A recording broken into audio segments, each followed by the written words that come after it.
Hey, so welcome to 13.1. So I just wanted to point out a couple things before we get started. When we're looking at summation notation, what's going to happen is that you are going to change this term, okay? And the way you're going to change it is that you're going to start by replacing anything with an I, starting with K. So K is where you start.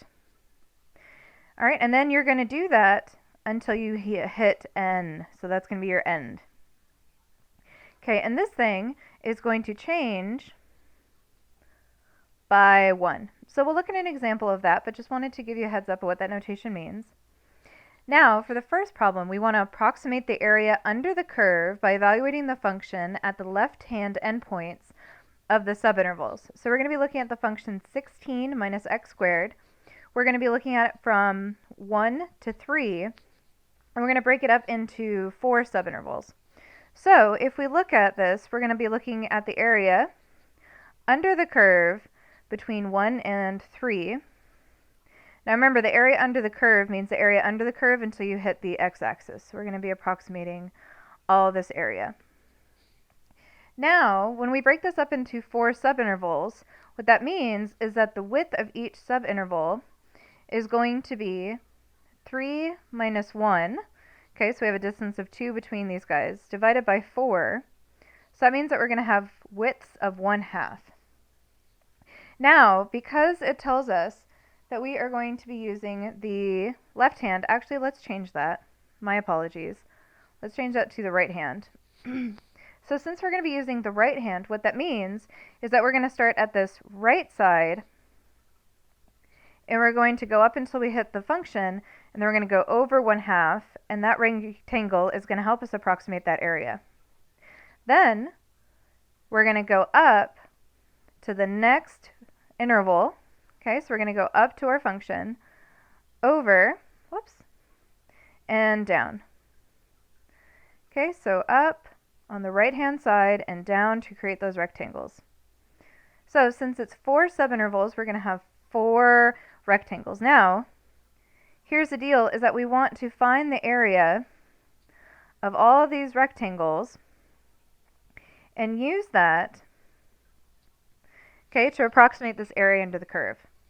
Now, to get the height of each of these, the height at this point is going to be the height of my function. So that's going to be f of 3.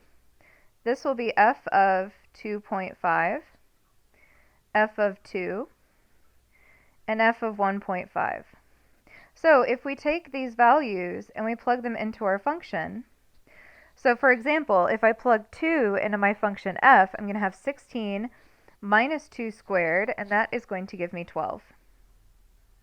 Now if I do that for all of these values, I'm going to get 13.75, 9.75, and 7. So that is going to give me the height of all of these rectangles. Now, the width for each rectangle is 1/2. Okay, so the width of each of these is 1/2. So what I'm going to do to find the total area approximation is I'm going to take the area of each of these and add them together. So I'm going to have 1/2 times 13.75 plus 1/2 times 12 plus 1/2 times 9.75 plus 1/2 times 7. Another way that you can rewrite that if you want to is you can always just take the width. See how all of these are going to have the same width? You can factor that out and then just add all the widths together and then, the heights together, and then multiply them by the width. Either way, what you are going to get for that approximate area is 21.25. All right, so let's look at the second example. So the second example asks us to find the value of the sum and round to 4 decimal places. So here's the deal, is I is going to start at 5, and it's going to end at 8. And see how we have the I in here? So we have I and I squared. That's going to be the thing that is going to change by 1. So, for example, Whoops. For example, our term x sub 5 is going to be 5, because remember, we're replacing the i's, minus 1 over 5 squared. Okay, and that would give us 4/25. Now the next term, x sub 6, would be 6 minus 1 divided by 6 squared. Again, we're replacing these i's with the very next term. So that would be 5 divided by 36. X sub 7 would be 7 minus 1 over 7 squared, which would give us 6 over 49. And then x sub 8 would be 8 minus 1 over 8 squared, which would be 7 over 64. And then we stop. So remember, we started at 5. So we had our fifth term where we put in 5 for our I values. And then we kept doing that for 6, 7 until we hit 8, which is where we ended. Now, what this summation notation means, this guy right here, okay, what that means is that we're going to take all these values and we're going to add them together. So when we take all those values and add them together, it's not going to give us a nice number, but we're just going to do it to 4 decimal places like it says. So if we take all those and add them together, we are going to get that this sum goes to about 0.5307. Okay, awesome. So this is how you approximate the area. The next thing that we are going to be doing is looking at how to find the exact area, which is going to be using antiderivatives. So if we look at section 13.2, what we're going to do is we're going to evaluate the following definite integrals. So before I even start on this guy, I'm going to go ahead and rewrite it as 0 to 5, 9, and I can rewrite this guy as x to the 2/3 dx. Alright, so what we have to do first is that we have to find the antiderivative of this inside piece. So that's going to be 9 times x to the, we have to add 1 to that exponent, so it's going to be 5/3, divided by our new exponent, which is 5/3. And what we're going to do is evaluate that between 0 and 5.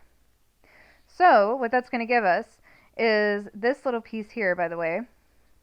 That's going to simplify out. That's actually going to be 27/5 times x to the 5/3.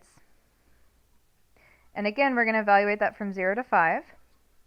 So that's going to be 27 over 5 times 5 to the 5/3 minus 27 over 5 times 0 to the 5/3. So you're going to take these bounds and you're going to plug them in for your x value.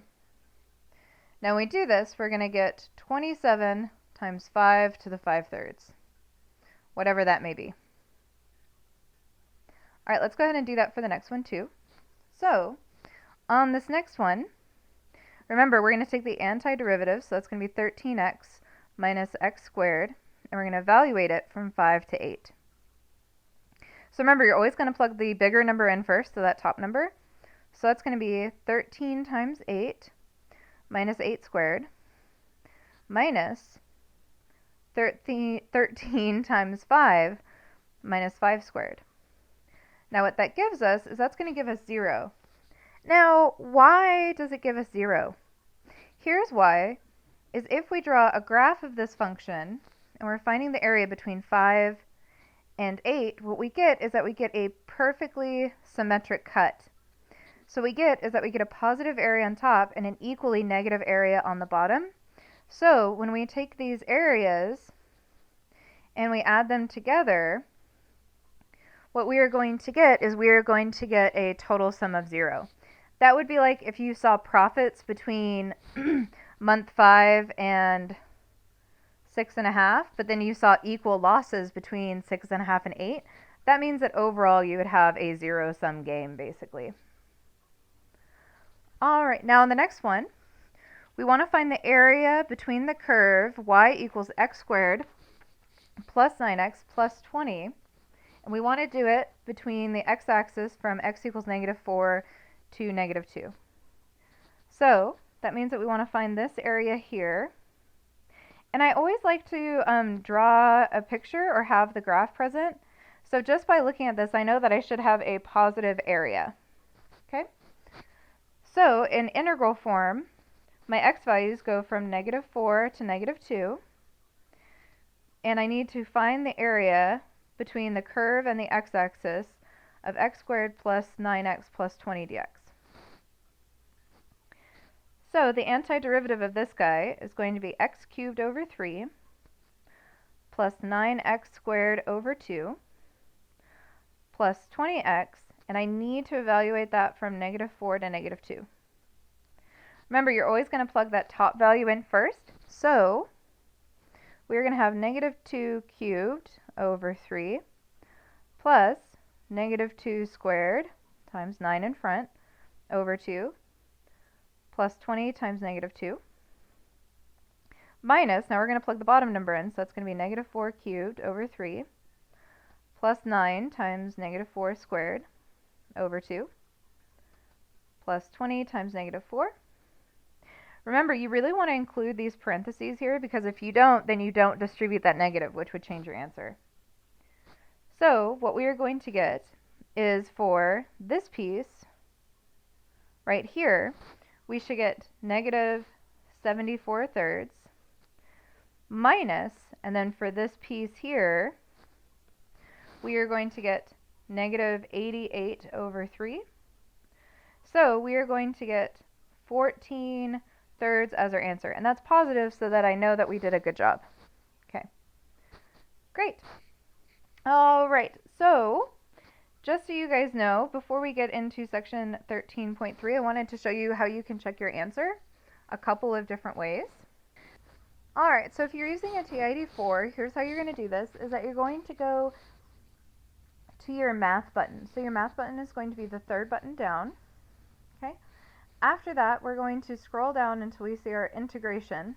Okay. So we want to go to finite integral. So that would be option 9. After that, we're literally just going to fill in the blanks. So for the last example, we went from -4 to -2. And we also want to type in our functions. So we had x squared plus 9x plus 20. Okay, and the next thing it wants to know is, hey, you're integrating with respect to what? We want to integrate with respect to x. And then after we hit enter, it's going to give us a decimal approximation. Let's just check that against our answer. So we got 14 over 3. Let's see if that's going to give us the same thing. It did, so that's great.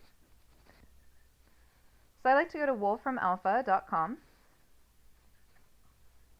This is actually a pretty spiffy website. So what you would do on Wolfram Alpha is you would hit integrate, and you would type in your function, so x to the second plus 9x plus 20, and then you hit comma x, because that's a variable we're doing, comma -4, comma -2. So what you're doing is that you're giving it the function, the variable, the lower bound, and the upper bound. All right, after we hit enter, what we will see is that it will give us the solution. So our solution is 14 thirds, or 4.666. So same thing that we got the other way. All right, last but not least, if you're using a TI-89, I'll show you how to do that on here. So on a TI-89, what you want to do is, when you're on your home screen, okay, you can get there by hitting home as well. You're going to go F3, that'll bring up your calculus menu, and you're going to go down to integrate. And this is going to be very similar to what we just saw in Wolfram Alpha. So we're going to type in our function, so x to the second plus 9x plus 20. Then you're going to hit the comma button, and you're going to tell it, hey, I want you to integrate with respect to x, comma, and I want you to go between -4, comma, and -2. And then end that argument with a parenthesis and hit enter. Oh, I put in an extra comma. I also forgot to make that negative. Be careful when you're typing. All right, and then it's going to give you 14 thirds. Now, on the TI-89, it's going to give you approximate, or it's going to give you exact answers. If you want approximate, that means decimal. go ahead and hit the star key and then hit enter. And what it will do is it'll give you the decimal instead. I really like the TI-89 because let's say that you just want to know the antiderivative but you don't want these bounds. Then you can just put the x value in, close your parenthesis, hit enter, and it will give you that antiderivative right there.